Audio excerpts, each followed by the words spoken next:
sabi nila ang corny niya, pero sa akin sobrang napapasaya niya ako sa mga corny jokes niya. Yun nga eh.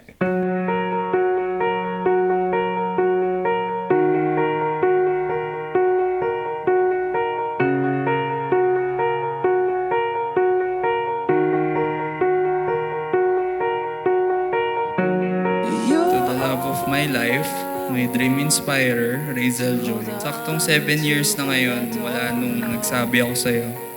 Salamat at nakakuha din ng tamang pagkakataon. Nagulat ka nung bigla na lang akong umamin sa'yo. Walang kaabog-abog ang sabi ko kagad sa'yo na noon ay kinoconsider kita bilang lifetime partner. Masasabi ko lang salamat sa pakikipag-cooperate. I don't wanna look back and feel like I've been left alone, 'cause I know that you will never let me go.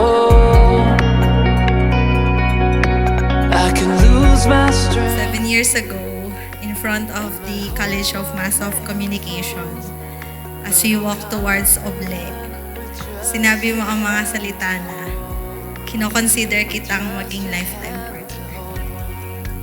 My initial reaction is disbelief, shock, and natawa pa ako.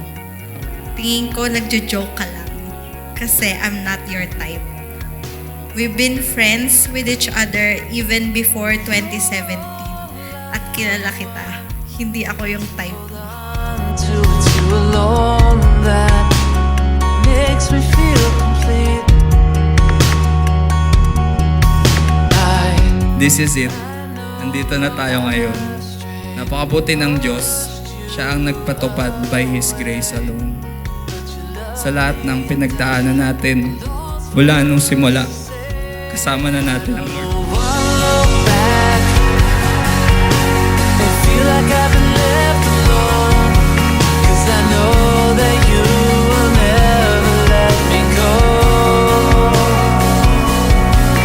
I can lose my strength and my whole world may unfold, but I'm confident with just your hand to hold, with just your hand to hold. For the last 7 years, babe, I always doubt if I am the best person to be your lifetime partner. I am a very ordinary girl. I have no title. I don't come from a rich family. I'm not pretty. Ang meron lang ako ay pananampalataya na ang sinimulan ni Lord ay kanyang pagtatagumpay. And feel like I've been left alone, 'cause I know that you will never let me go.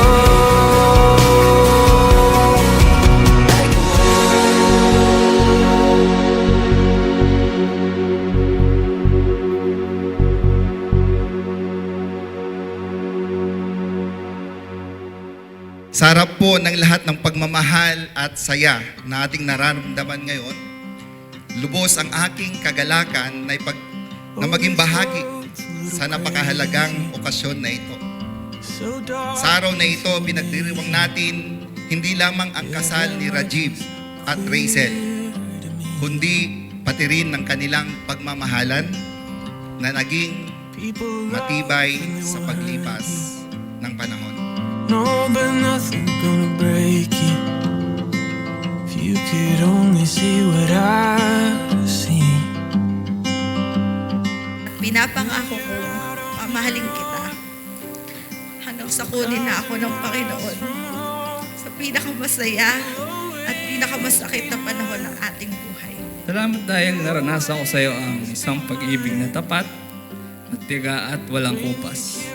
Kapag kasama kita, nararamdaman ko ang kapayapaan at kagalakan. You are the perfect embodiment of your name. You are my constant source of joy. Na-inspire ako sa'yo, and with you, I can be my true self. You are my safe place.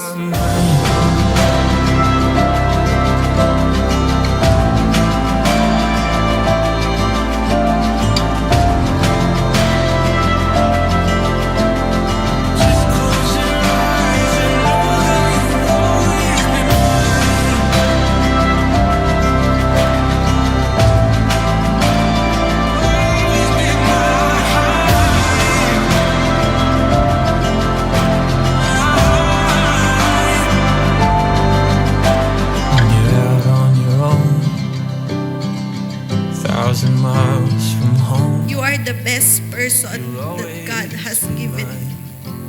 I am not just sure of you.